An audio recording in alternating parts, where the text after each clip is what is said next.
예, 안녕하십니까. 한결선입니다. 오늘은 공매도 관련된 이슈를 다시 한번 좀 점검을 좀 할게요. 대개 때문에 많은 부분들이 시장에 좀 영향을 좀 받고 있습니다. 물론 이제 최근 트럼프의 사후관소 이슈도 있지만, 자, 공매도가 이제 3월 30일에 재개되는데 수혜받는 주식과 조심해야 할 주식들이 지금 뭐가 있는지 다시 한번 살펴보고 점검하겠습니다. 시작하기 전에 구독, 좋아요, 알림 눌러주시고 시작하겠습니다. 사실 뭐 공매도가 재개된다는 거는 지금 처음 나왔던 얘기는 아니고요. 많이 알려져 있고 이미 알고 계실 겁니다. 그리고 과거에 공매도가 세 차례 중지가 됐었죠. 글로벌 금융위기 때, 또 유럽 재정위기 때, 그리고 팬데믹 때, 그리고 2023년 11월 달. 이게 약간 정치적인 이슈라고 했어요. 정치적. 예. 이게 이제 경제적인 이슈가 아니고 시장이 크게 출렁거릴 때가 아니고 좀 정치적인 부분 때문에 중지가 됐는데 사실 코로나 때는 이제 코스피 200과 코스닥 150은 이제 허용이 됐기 때문에 뭐 엄밀히 얘기하면 이 세 번째 정지가 됐다가 공매도가 재개되는데 과거 사례를 놓고 본다면 2008년 글로벌 금융위기 때 뭐 잠시 이제 했지만은 공매도 금지가 큰 영향을 주진 않았다. 그리고 2011년 유럽 재정위기 때도 마찬가지. 그리고 이제 2020년 코로나 때 또 사실은 공매도 금지가 큰 영향을 주진 않았다. 두 번의 상승과 한 번의 하락이기 때문에 사실 공매도가 재개된 데서 영향을 주진 않는다. 그리고 다시 한번 얘기 드리지만 공매도 관련된 부분들은요. KLX 이 정보 데이터 시스템 들어가 보면 이렇게 쭉 나와 있어요. 대차 잔고와 공매도 거래대금.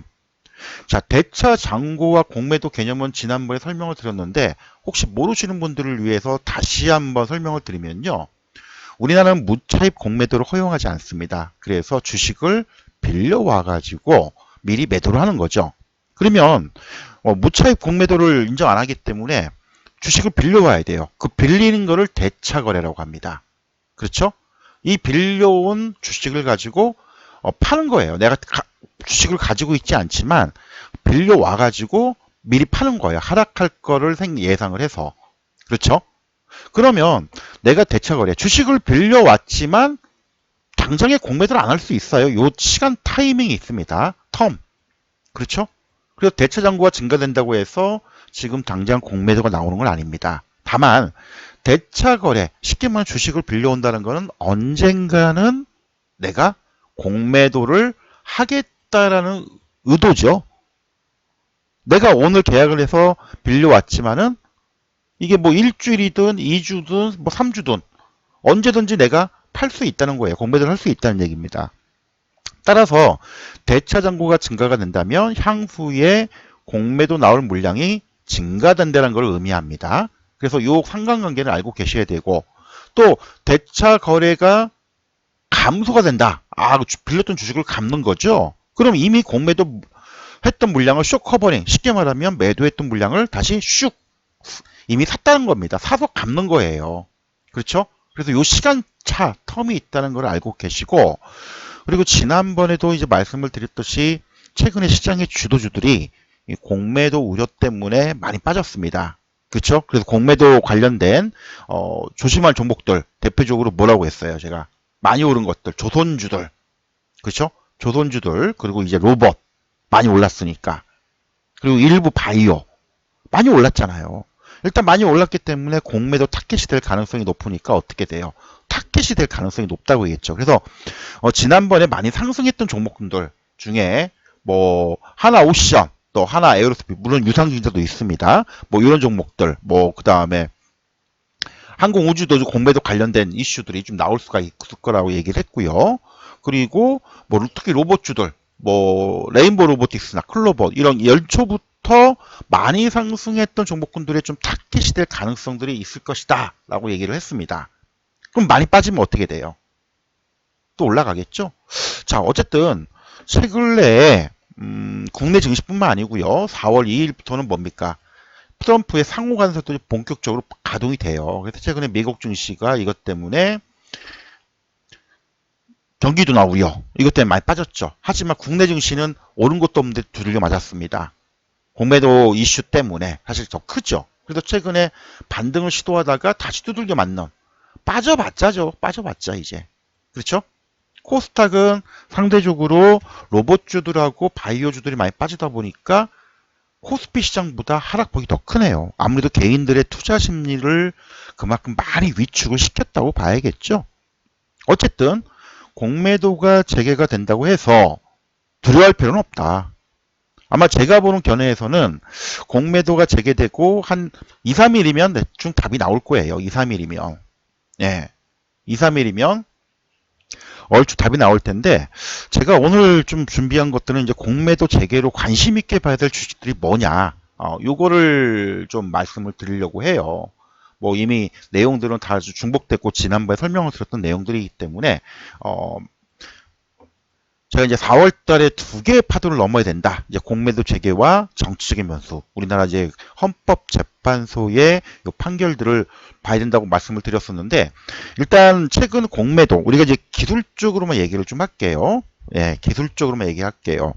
사실 기업의 실적, 소위 얘기해서 펀드멘탈이라고 하죠. 예.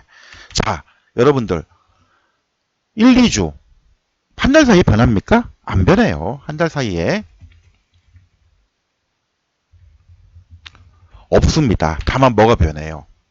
투자 심리. 그렇죠? 수급. 투자 심리와 수급이 변한다는 건 뭡니까? 향후에 올라갈 거를 예상을 하는 부분과 어려우니까 떨어질 것이다. 이 떨어질 것이라는 이런 전망들이죠. 이것만 변해요. 그래서 우리가 흔히들 얘기해서 중장기적으로 뭐 6개월, 1년을 보는 그런 개념하고 2, 3개월 짧은 이 파도 타기를 보는 개념하고 좀 달라요. 저는 이제 이거를 혼합을 하는데 종목을 종목은 가져가되 요 파도 타기를 좀 전 병행을 좀 했으면 좋겠다라고 얘기를 합니다. 너무 많이 올라오면 주식 물량을 줄이던가 아니면 일단 팔았다가 많이 밀려서 저가권에 다시 재매수를 하든가. 그죠? 예. 요런 매매 전략을 좀 병행을 했으면 좋겠다라고 얘기를 하는데 일단 기준점을 좀 말씀을 드릴게요. 우리가 이제 흔히들 피보나치 분석을 많이 합니다. 그죠? 특히 대형주, 중소형주 말고요. 테마주나 뭐 잡주라고 하죠. 이유 없이 올랐다가 이유 없이 급락하는 그런 거 말고 일반적인 종목들, 기업의 실적과 펀드멘탈, 업황은 변한 게 없다. 물론 좋은 게 있고 안 좋은 게 있어요. 근데 한 달 사이에 변화된 건 없죠. 그럼 결국은 뭐예요? 우리가 소위 얘기해서 기술적으로 얘기하자면 고점 대비 한 30에서 40% 정도 하락하면 하락 이후에 기술적 반등을 시도하는 경우가 되게 많습니다. 그렇죠? 이게 소위 얘기해서 기술적 반등이라는 표현을 많이 해요. 기업의 실적이나 전망이 변한 게 없어요. 근데 주가가 많이 빠져요. 그럼 어떻게 됩니까? 다시 반등이 나와요. 물론 정확한 이 타이밍을 잡기는 쉽진 않습니다. 아마 수급이나 시장이나 요거 다 동원을 해야겠죠. 그래서 이런 고점 대비 3, 40% 이상 빠진 종목들이 뭐가 있냐. 그리고 공매도 재개에 따라서 최근에 하락한 종목들. 예, 이런 것들도 같이 좀 봐야 될 것 같죠. 업황적으로 본다면은 최근에 조선주 많이 두들겨 맞았을 거예요. 그리고 반도체도 최근에 엔비디아 하락하고 또 MS가 뭐 데이터 센터 뭐 투자를 취소한다 막 해가지고 지금 반도체도 지금 그나마 좀 나은데 반도체는 덜해요. 그리고 많이 빠진 게 로봇. 그렇죠? 그리고 최근에 또 이슈가 되고 있는 게 뭐 두들겨 맞고 있는 거죠. 예, 두들겨 맞고 있는 쪽에 방산. 예, 제가 선호하고 좋아하는 많이 선호합니다. 제가 방산주. 그리고 바이오주들 많이 빠졌어요. 근데 얘들이 변하냐? 변한 건 없습니다. 뭐가 변했냐? 투자 심리와 수급만 변했어요. 그럼 얘를 대표 종목들이 좀 있겠죠. 이 중에 조선주는 지난번에 얘기를 했고요. 방산주하고 바이오주를 많이 얘기를 합니다. 제가. 그죠? 대표적으로 방산주 하나 에어로스페이스입니다. 근데 얘는 빠진 게 없어요. 그죠? 하나 에어로스페이스 고점 대비 유상증자 때문에 밀린 거지 따지면 공매도 재개 때문에 주가가 조정받은 건 아니에요. 그러니까 얘는 예외 일단. 공매도 때문에 하락한 게 아니잖아요. 현대로템 그렇게 빠진 게 없네. LIG 넥스원 얘는 고점 대비해서 얼추 32만원에서 24만원까지 한 2, 30% 밀렸죠. 이런 종목들을 유심히 봐야 된다는 얘기예요. 그죠? 한국항공우주. 얘도 지금 95,000원가 찍고 지금 7만원대. 좀 더 빠져주면 땡큐겠죠?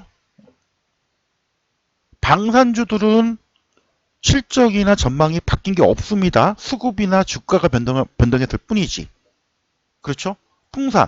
최근에 얘도 뭐 구리 가격 인상해서 간에 모아나는데 밀려버렸죠. 좀 더 밀려주면 고맙겠죠. 그래서 이런 종목들 좀 봐야 되고, 바이오 좀 보겠습니다. 알테오젠. 뭐 2조 원짜리 기술 수출 계약을 했음에도 불구하고 45만 원 찍고 내려왔죠. 수급이죠. 심리고. 더 빠져줬으면 개인적으로 좋을 것 같은데 안 밀리네요. 예, 빠져줬으면 좋겠는데 안 밀려요. 그렇죠? 보르노이. 얘도 지금 15만 원 찍고 지금 10만 원대 한 30% 조정 받았죠? 뭐 얼추. 그렇죠? 그다음에 지난번에 저희 갔던 얘는 좀 많이 올랐기 때문에 좀 조심스러운데 코오롱 태슈진. 과거에 뭐 인보사 관련해서 어찌고저찌고 얘가 뭐 상승폭만 얘기하면 엄청나요. 6만 원 찍고 나서 지금 많이 빠졌다고 할 수는 없겠죠. 그리고 얘는 낙폭과대라고 할 수가 없습니다. 그렇죠?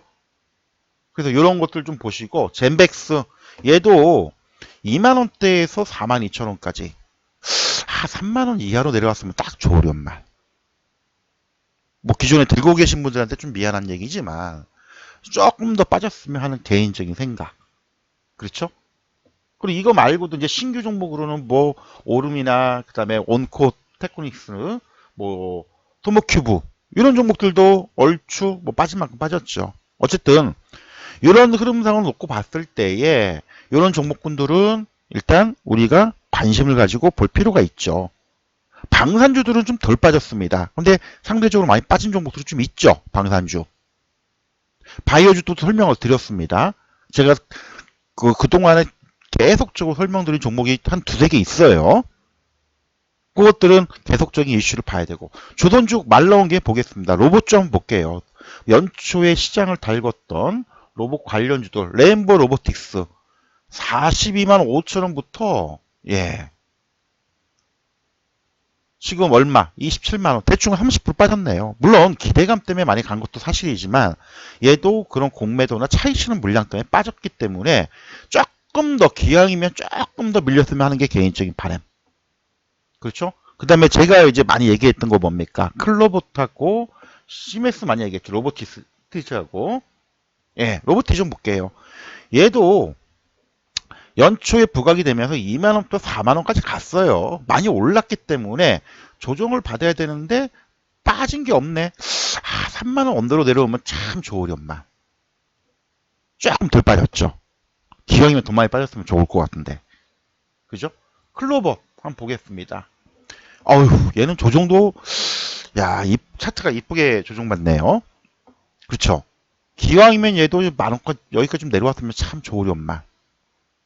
어쨌든, 클로봇은 일단, 나름대로 흐름이 괜찮게 가고 있어요. 지금 차익 물량만 나오고 있지만. 하지만, 레인보우 로보틱스 같은 경우에는 대표적인 종목도 있지만 차익 물량. 일단 얼추 뭐 25만원대, 뭐 빠진 만큼 빠진 수준은 왔어요. 그래서 이런 종목군들이 공매도 재개 이후에 며칠 지나보면 압니다. 얼추 시장이 안정이 되면 다시 또 기술적 반등이 시도가 돼요. 그래서 이런 것들을 우리가 봐야 됩니다. 일단 저는 방산주와 바이오주들이 최근 조정을 받았고 좀 덜 빠진 것도 있지만 이런 기술적 반등이 한번 나올 거라 좀 보고 있습니다. 4월 달에 뭐 지금 여러 가지 이슈가 또 있기 때문에 그래서 좀 더 많이 빠져주길 원하는 그런 종목도 있고요. 얼추 빠질 만큼 빠졌다라고 하는 종목들도 있습니다. 그렇죠? 그래서 더 많이 빠져주길 원하는 종목도 있고요. 그래서 이런 종목들은 뭐 빠진다고 해서 이제는 도망갈 게 아니고요. 슬슬 이제 4월 달 되면은 밑에서 슬슬 잡아갈 수 있는 그런 매매 전략으로 보는 게 맞다. 예, 그렇게 말씀을 드릴게요. 그리고 말 나온 김에 하이닉스, 얘가 좀 밀렸죠? 예, 지난번에 제가 이제 말씀드렸던 내용이 있기 때문에, 뭐 19만원, 18만원 저점, 단기 저점 찍은 것 같다. 들고 가셔라. 매수하신 건가? 비중 늘려라. 근데 지금 22만원 찍고 다시 내려왔어요. 물론, 반도체가 지금 미국 때문에 안 좋긴 하죠. AI 반도체에 대한 뭐 우려. 근데 하이닉스 실적이 나쁜 건 없잖아요. 결국은 뭡니까? AI 반도체에 대한 기대 심리, 전망. 이게 좋을 때는 쭉 올라가고 안 좋을 땐 내려가고 이게 지금 반복입니다. 하지만 길게 본다면 바뀐 건 없다. 바뀐 건 없다. 예. 한두 달 사이에 바뀐 건 없다. 그렇죠? 바뀐 건 없습니다. 변한 건 없어요. 우리는 결국은 심리적인 시장이 좋을 것 같다. 올라갈 것 같냐? 시장이 나쁠 것 같다. 떨어질 것 같냐? 이런 심리적인 부분에 따라서 물량을 확 던지고 확 사고 하는 그런 부분들이지 바뀐 건 없다. 그래서 이런 파도 타기를 적극적으로 하시는 분들, 예, 저도 이제 이런 걸 약간 적극적으로 하는데, 이런 파도 타기를 매수했다가, 뭐 일단 물량을 줄이거나, 혹은 팔거나 하고 또 내려오면 밑에 다시 잡고, 또 올라가면 다시 팔고, 이런 적극적인 대응을 하는 걸 제가 많이 선호를 하는데, 그런 대응 전략 측면에 본다면, 조금 더 빠지면, 공매도 재개 때문에 시장이 빠지는 거라면, 이제는 관심 있게 봐야 된다. 예, 요거 말씀을 좀 드리도록 하겠습니다.